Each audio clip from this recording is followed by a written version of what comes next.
The kitchen smelled like brown sugar and burnt ambition. Amora Okonkwo wiped flour from her hands, surveying the 50 dessert plates lined up like soldiers awaiting inspection. Chin-chin dusted with Korean cinnamon. Plantain-filled bungeopang. Suya-spiced hotiok that would make a grandmother weep. Her phone buzzed. Unknown number. Pronto, she answered, slipping into flawless Italian as she adjusted a garnish. 3 floors above, in a room where men made decisions that ended lives, Kang Jinwoo's head snapped up from the contract he was signing. His hand froze mid-signature. Sir. His lieutenant, Dae-jung, followed his gaze to the security monitor. Jinwoo said nothing. He couldn't. Every functional part of his brain had short-circuited the moment that voice, warm, confident, effortlessly switching between Italian and Korean, had filtered through the speakers. The woman on screen moved like water, graceful and unhurried, completely unaware she was being watched. Who is she? The words came out rougher than he intended. The chef. Nigerian. Flew in this morning for the event. Why? Why? As if Jinwoo could explain the tightness in his chest, the way his fingers had begun to ache from gripping the pen too hard. He'd built an empire on control. 3 years of absolute discipline. No distractions. No weaknesses. No women. And then she smiled at something the person on the phone said, and he felt that control crack like ice under too much weight. I want. The explosion cut him off. The building shuddered. Glass shattered. Screams erupted from every direction as the lights died, plunging them into emergency red. Jinwoo was moving before the debris stopped falling, his gun already drawn, his men falling into formation behind him. Positions. Dae-jung barked into his comm, we have multiple breach points, possible hostile. The kitchen. Jinwoo was already running. Get to the kitchen now. He told himself it was protocol. That any civilian was worth protecting. That the sudden, violent fear clawing at his throat had nothing to do with brown eyes and a voice that sounded like music. He kicked open the kitchen door, weapon raised, and found her crouched behind an overturned table, phone pressed to her ear, whispering in rapid Korean. East corridor, 3-armed, moving fast. I count at least. She looked up, saw him, and her eyes went wide. I'll call you back. For a moment, they just stared at each other. Smoke curled between them. Somewhere, someone was crying. But in that sliver of devastation, Jinwoo felt something shift in his chest, something dangerous and irreversible. Who are you? He demanded. The chef. Her voice was steady despite the blood on her cheek. Who are you? Someone who just saved your life. Get up. She rose slowly, never breaking eye contact. Most people couldn't hold his gaze for more than 3 seconds. She held it like a challenge. I didn't need saving. You were giving tactical coordinates in Korean during an active shooter situation. He stepped closer, watching her throat work as she swallowed. So I'll ask again. Who are you really? Someone who watches a lot of Korean dramas? His jaw clenched. Dae-jung. Sir. Take her. Don't let her leave. Understanding flashed across her face, followed by anger, then something else. Something that made his pulse quicken in a way that had nothing to do with the adrenaline still coursing through his veins. You're kidnapping me? Protective custody. That's just kidnapping with better marketing. Despite everything, his mouth almost curved. Almost. Would you prefer I leave you here for whoever just bombed my building? She opened her mouth, closed it, then lifted her chin. Fine. But I want my desserts. Your what? I spent 6 hours on those plates. If I'm being kidnapped, they're coming with me. This time, he did smile. Just barely. Just enough that Dae-jung's eyes widened in shock. Get her desserts. Amora woke to sunlight and silk sheets and the worst headache of her life. For a disorienting moment, she thought she'd dreamed the whole thing. The explosion. The cold-eyed man with the voice like smoke over gravel. The way her heart had stuttered when he'd looked at her like she was a puzzle he was determined to solve. Then she sat up and saw the floor-to-ceiling windows overlooking Lake Como, the artwork that probably cost more than her entire neighborhood, and the 2 men in black suits standing outside her door. Not a dream. A nightmare with a good thread count. She explored her gilded cage methodically. The bedroom was larger than her apartment. The bathroom had a tub that could fit 4 people and made her want to weep with longing. The closet was stocked with clothes in exactly her size, which should have been comforting but was actually terrifying. The door wasn't locked. She tested it carefully, and it swung open to reveal a hallway that belonged in a museum. The guards looked up. Miss Okonkwo, the taller one said in accented English. You're awake. Mr. Kang said you could move freely through the estate. You just can't leave. So I'm a prisoner. A guest. A guest who can't leave is called a prisoner. He had the grace to look uncomfortable. The kitchen is downstairs. Chef prepared breakfast, but Mr. Kang said if you prefer to cook. I prefer to leave. That's not an option. She studied him for a long moment, then smiled sweetly. What's your name? Minute J, miss. Well, Minute J, I hope you like your job. Because I'm going to make the next however long this lasts absolutely miserable for everyone involved. She found the kitchen by following the scent of coffee. It was massive, professional grade, and currently occupied by a chef who took one look at her and fled like she carried the plague. Good. She needed to bake. Needed her hands in dough, needed the familiar alchemy of butter and sugar and heat. Needed to not think about the man who'd looked at her like she was dangerous. She was wrist-deep in pastry when he walked in. You cook when you're stressed. She didn't turn around. You kidnap women when you're what? Bored. Compensating. Making sure they don't get killed by people who want to hurt me. How noble. She shaped the dough with more force than necessary. Let me guess. You're some kind of crime lord, those men were here for you, and now I'm collateral damage. Something like that. And you think keeping me prisoner will help? How exactly? She heard him move closer, felt the heat of him at her back. Her hands stilled. You were speaking Korean during the attack, he said quietly, giving tactical information to someone. Who? My friend. She was trapped in the ballroom. Your friend who understands military terminology. Amora finally turned, flour dusting her cheek, and found him closer than she'd expected. Close enough to see the silver scar cutting through his left eyebrow. Close enough to smell cedar and something darker, something that made her dizzy. What do you want from me? His eyes dropped to her mouth, then back up. His jaw clenched. I haven't decided yet. Well, decide faster. I have a life to get back to. Do you? He tilted his head, studying her. Or do you have something else? Someone you report to? A mission, maybe? Her heart kicked against her ribs. You've been watching too many movies. And you've been trained too well to be just a chef. He reached past her, his arm brushing hers, and picked up the pastry she'd been working on. Brought it to his mouth. Bit. Amora watched his face change.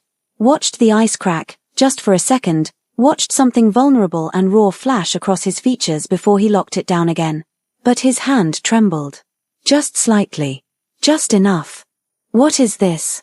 His voice had gone rough. Honey butter bread. Korean style, but I added. My mother used to make something like this. He set it down carefully, like it might shatter. Before she died. The admission hung between them, intimate and unexpected. Amora's anger softened despite herself. I'm sorry. Don't be. It was a long time ago. But he was staring at the pastry like it held answers to questions he'd stopped asking. I can't. He shook his head. I have to go. Wait. But he was already moving, already putting distance between them like she'd burned him. The door swung shut, and Amora stood alone in the kitchen, flour on her hands and her heart beating too fast for safety. The days that followed were torture. Jinwoo told himself he was being professional. Strategic. He visited her each evening to ensure she had everything she needed, to ask if she'd remembered any useful details about the attack, to maintain control of the situation. He was lying to himself, and they both knew it. On the second day, he found her by the pool. She wore a simple sundress that should have been modest but somehow made his mouth go dry. The late afternoon sun turned her skin to warm bronze, caught the gold in her dark eyes, and he actually turned around and walked away without saying a word. Daejung found him in his office, hands braced on his desk, breathing like he'd run a marathon. Sir, are you? Get out. Is this about the Nigerian woman? Jinwoo's glare could have stripped paint. Get out. On the third day, they had dinner together. He wasn't sure how it happened. One moment he was walking past the dining room, the next she was looking up from her plate and saying, You know, it's creepy that you keep feeding me but never eat with me. Makes me feel like I'm being fattened up for something. So he Saturday. And she served him something she'd made, some fusion of Nigerian and Korean that shouldn't work but did, and when she leaned forward to wipe sauce from the corner of his mouth with her thumb, he caught her wrist. They froze like that. Her thumb against his lips. His fingers wrapped around her wrist, feeling her pulse race. This is torture, he said quietly. The food. You know what I mean. She pulled back slowly, deliberately. Then let me go. I can't. Can't or won't. Both. He stood abruptly. The Benedetti family knows I have you. If I let you go, they'll use you to get to me. So you stay until this is over. And when will it be over? When I've eliminated every person who might hurt you. The words came out more intense than he'd meant them. More revealing. She stared at him, lips parted, and he saw the exact moment understanding dawned in her eyes. You're interested in me. Not a question. Don't pretend you don't know. I don't understand it. Neither do I. He moved toward her despite every instinct screaming at him to run. You walk into a room and I can't think straight. You smile and I forget why I built walls. You speak and I want to hear every language on your tongue. He was close enough now to see her pupils dilate. I can't last 2 minutes around you without wanting things that would ruin us both. What kinds of things? The question was barely a whisper. He reached up, his hand hovering near her face but not quite touching, and she swayed toward him like gravity had shifted. Things I have no right to want from you. What if I want them too? His control snapped. He closed the distance, his hand finally cupping her face, his thumb tracing her cheekbone. Her skin was softer than he'd imagined. Warmer. She leaned into his touch, and he felt something in his chest crack open, something he'd kept locked away for years. Then his phone rang. The sound shattered the moment. He saw her blink, saw reality crash back in, and he forced himself to step away before he did something irreversible. I have to take this. He left before she could respond, before he could see if she looked as destroyed as he felt. The call was from Marco Russo. Brief, threatening, and very clear. They knew about Amora. They wanted Jinwoo to understand that nothing he cared about was safe. Which meant she was in more danger than he'd thought. Which meant keeping her close wasn't optional anymore. Which meant he was completely screwed. On the 4th day, he found her in the library, reading one of his books. She looked up when he entered, and something in her expression made him pause. You learned Italian, she said. What? She held up the book. This is the Italian edition of my favorite novel. Someone dog-eared the pages, made notes in the margins. In Italian. When did you learn it? He said nothing. Couldn't admit that he'd started learning it the day after their conversation, desperate for any connection to her, any way to understand what made her who she was. Jinwoo. She stood, the book falling forgotten. What are you doing? I don't know. The confession felt like falling. I've spent 3 years building an empire. 3 years staying focused, disciplined, alone. And then you answered a phone in Italian and everything I built just collapsed. I'm not some fantasy. I'm a real person with a real life you've stolen. I know. Then why? Because real or not, you're the first thing in years that's made me feel human. He moved toward her, unable to stop himself. Because you look at me like I'm a man, not a monster.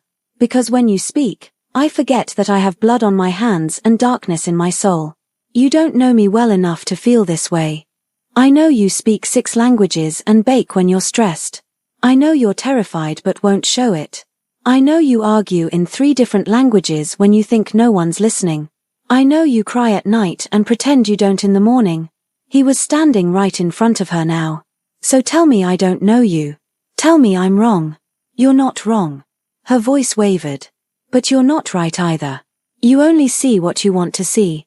Then show me the rest. Why should I? Because I think you feel this too. This pull. This madness. His hand moved to her waist, barely touching. Tell me I'm alone in this.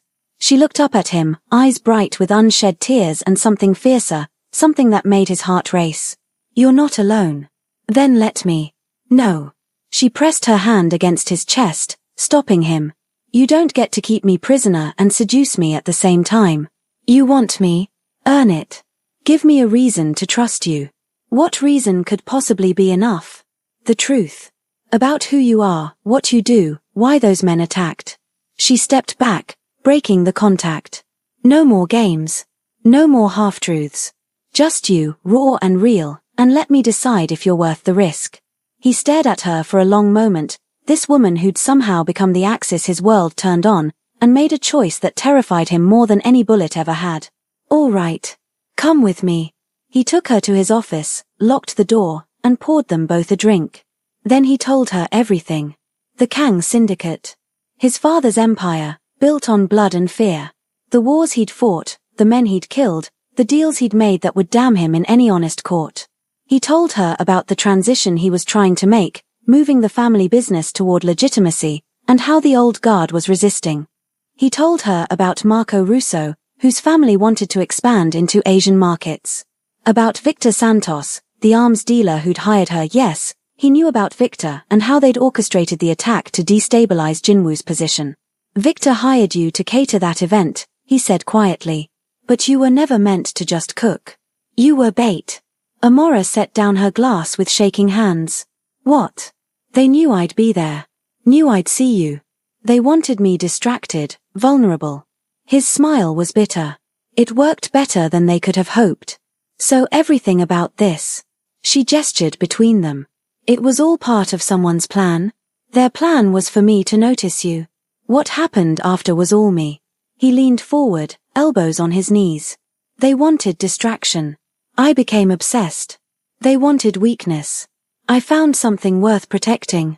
I'm not a thing to be protected. I know. You're a woman who speaks tactical Korean to her friends during terrorist attacks. He raised an eyebrow. Care to tell me the truth now? Amora was silent for a long moment. Then she laughed, a broken sound. You want truth? Fine. I work for an international task force. Anti-trafficking, weapons smuggling, organized crime. Victor Santos has been my target for 6 months. She met his eyes. I was sent to that event to gather intelligence on him. You were an unexpected complication. An complication. The word tasted like ash. A distraction. She stood, pacing. I was supposed to stay focused, gather evidence, get out clean. But then you looked at me like I was the only real thing in a room full of lies, and everything got complicated. So you were using me. At first, yes. She turned to face him. But not now. Not for weeks now. How do I know that's true? You don't. She spread her hands. Just like I don't know if you're keeping me here to protect me or to keep me close. Just like neither of us can trust what we feel because it started as manipulation. Her voice broke. But I do feel it. This pull. This madness. And I hate it because it makes everything harder. Jinwoo stood slowly, moved to her. What if we stop fighting it? Then we're both fools. I've been called worse. He reached for her hand, laced their fingers together. I'm going to take down Victor and Marco. I'm going to end this war. And then I'm going to ask you, properly, if you want to stay. And if I say no, then I let you go. The words physically hurt. No matter what it costs me. She squeezed his hand. You're not what I expected. Neither are you. They stood like that, hands joined, the space between them charged with everything unsaid. Then Amora leaned up, pressed her lips to his cheek, and whispered, Earn it, Jinwoo. Earn my trust. Then we'll see. She left him standing there, heart pounding, and for the first time in 3 years, he felt like he had something to fight for beyond survival. The plan came together quickly. Amora would meet with Victor, wearing a wire, and get him to confess to the attack. Simple. Clean. Absolutely terrifying. I don't like this, Jinwoo said for the 5th time as Daejung fitted the wire under Amora's blouse. Noted, Amora said dryly. If anything goes wrong. It won't. But if it does. Then you burst in like the overprotective crime lord you are and save me. She caught his hand. I've done this before, Jinwoo. I'm good at my job. I know. He pulled her aside, away from Daejung's knowing smirk. His hands settled on her waist, and he tried not to notice how perfectly she fit against him. But this is different. Why? Because this time I care what happens to you. The admission came easier than he'd expected. Because if he hurts you, I will burn his entire empire to ash and dance in the ruins. She smiled up at him, something soft and dangerous in her eyes. That's deeply unhealthy. I'm aware. Also kind of hot. Amora. Relax. She patted his chest, her hand lingering over his heart. I'll be fine. You'll be listening to every word. And when this is over, we'll figure out what happens next. Promise me you'll be careful. Promise me you won't do anything stupid if things go sideways. I can't promise that. Then we're even. She rose on her toes, pressed a quick kiss to his jaw. For luck. Then she was gone, leaving him with the ghost of her touch and a fear so acute it felt like drowning. The restaurant was expensive, private, and packed with Victor's security. Amora walked in like she owned the place, and Jinwoo listened through the earpiece as she greeted Victor in perfect Italian. Amora, cara, Victor's oily voice made Jinwoo's hands clench. You look well. Staying with Kang. Jinwoo agrees with you. I wouldn't say staying. More like being held against my will. Victor laughed. A gilded cage is still a cage. Tell me, does the Ice King melt for you? Jinwoo heard her pause, imagined her smile. I don't know what you mean. Don't play coy. I hired you because you're brilliant, beautiful, and exactly his type. I knew he wouldn't be able to resist. Cloth rustling, Victor leaning closer. What I didn't expect was how completely you'd captivate him. The man is obsessed. You used me as bait. I used you as a weapon. And you performed beautifully. Until your men tried to kill us both. Collateral damage. The goal was to destabilize his organization, create chaos. Your death would have been regrettable but acceptable. Jinwoo was moving before he'd made the conscious decision, Daejung and his team falling in behind him. Through the earpiece, he heard Amora's voice shift, heard the fear she was trying to hide. So you admit you orchestrated the attack? I orchestrated a masterpiece. The Russos provided the muscle, I provided the plan, and Jinwoo provided the perfect target, a woman he cares about. Victor's voice turned ugly. Did you really think you'd get away with wearing a wire to dinner with me? Gunfire. Screaming. The comm went dead. Jinwoo hit the restaurant at a full run, his gun already drawn.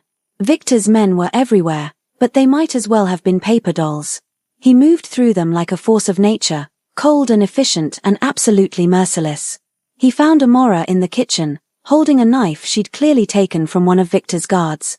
There was blood on her dress, not hers, thank God, and fury in her eyes. East exit, she said in Korean. 3 more coming. He eliminated them without breaking stride, then pulled her against him, one hand cradling her head, the other pressed to her back. Are you hurt? No. You? No. He pulled back just enough to see her face. You were supposed to stay safe. I was safe. I handled it. He stopped, looked at the knife in her hand, the bodies behind her, and felt something like pride mix with the terror. You're incredible. I know. She grinned, wild and beautiful. Now can we please get out of here before more of them show up? They made it back to the estate as the sun was rising. Amora's adrenaline had crashed somewhere around kilometer 10, leaving her exhausted and shaking. Jinwoo carried her inside despite her protests, settled her on his sofa, and wrapped her in a blanket like she was something precious.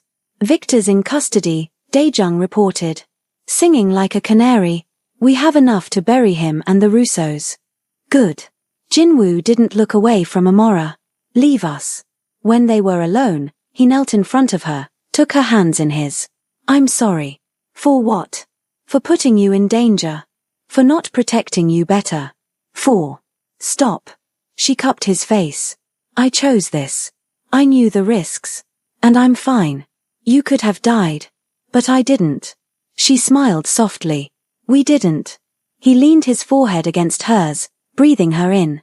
I can't do this. Do what? Pretend I don't feel this. Pretend you're not the most important thing in my world.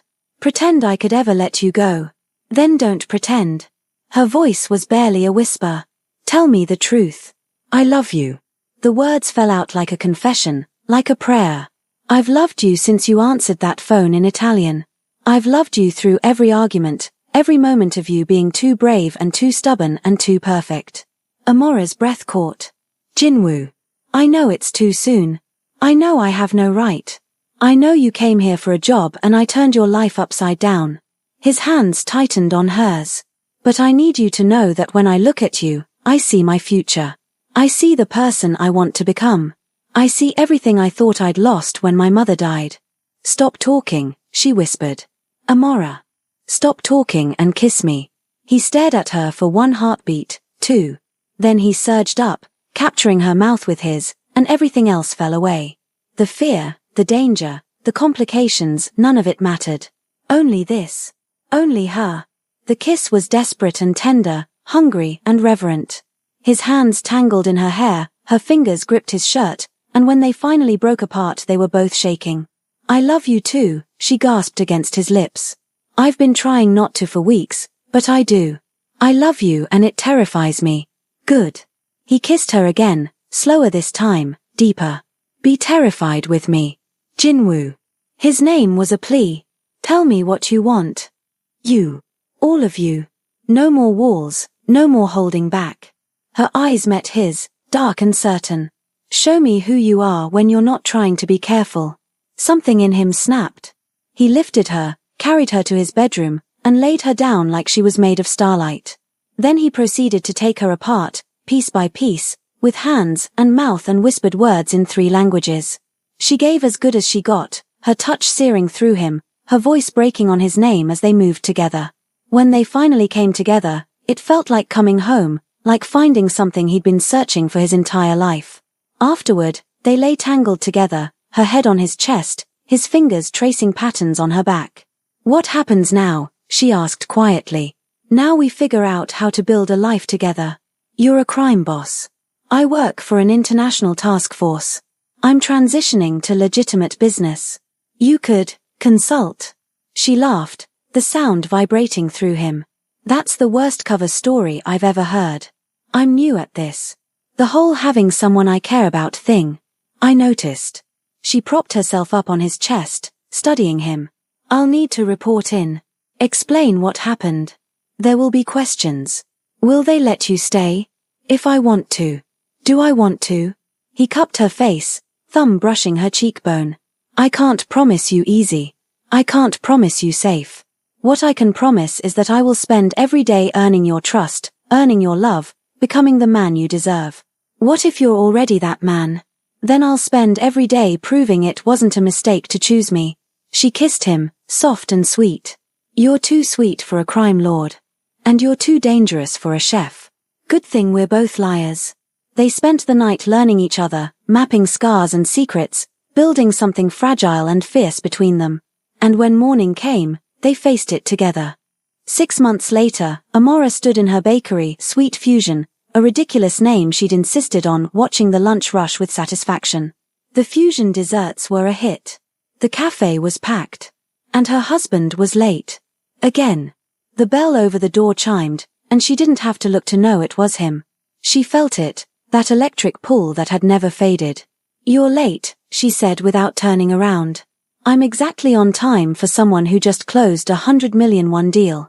Legitimate business? Completely.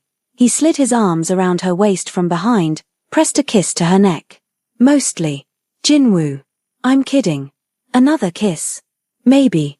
She turned in his arms, saw the heat in his eyes, felt answering warmth unfurl in her belly. We're in public. I'm aware. It's 2 in the afternoon. Also aware. Jinwoo, we can't. Can't what? His voice dropped, intimate and dangerous. Can't close early. Can't go upstairs to the apartment. Can't do what we both want to do. I have customers. Who are all too polite to stare at how much your husband wants you. He nipped at her ear. How long has it been since this morning? 7 hours. 7 hours. He pulled back, mock serious. Do you know what that is? What? 420 minutes. I told you I can't last 2 minutes around you. His eyes crinkled. That's 418 minutes too long. She laughed, helpless against the warmth flooding her chest. You're ridiculous. I'm in love. He kissed her properly this time, deep and claiming, and she heard someone in the cafe whistle. Now close the shop. It's the middle of the day. So. He was already pulling her toward the back. I own the building. I say we can close whenever we want. You're impossible. And you love me anyway. She did. God help her, she did.